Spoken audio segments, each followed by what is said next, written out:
Dhaka premier লিগের চতুর্থ রাউন্ডে কাল ৩ ম্যাচ। বিকেএসপিতে প্রাইম ব্যাংকের প্রতিপক্ষ লেজেন্ডস অব রূপগঞ্জ, মোহামেডানের মুখোমুখি হবে ব্রাদার্স ইউনিয়ন, আর মিরপুরে আবাহনী লড়বে পার্টেক্স স্পোর্টিং এর বিপক্ষে। সব ম্যাচ শুরু সকাল ৯টায়।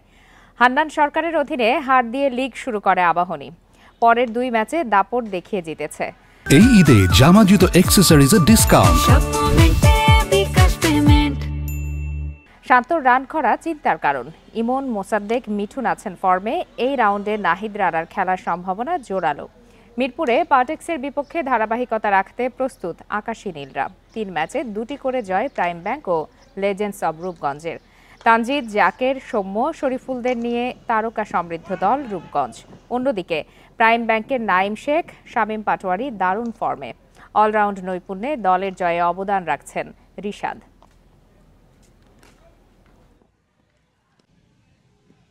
সবাই যেন এক হয়ে খেলতে পারে, 11 জন যেন মাঠে ইনভলভ থাকে, 100% দেয় এবং যে যার প্রসেসে খেললে হবে ইনশাল্লাহ। 100% ব্যালেন্স আছি, যে ব্যাটিং, বোলিং, ফিল্ডিং 3 সাইড দিয়ে। তো আমরা যদি সবার নিজের সেরাটা দিতে পারি তো ইনশাল্লাহ কোনো টিম আমাদের সঙ্গে দাঁড়াইতে পারবে না, আশা করি।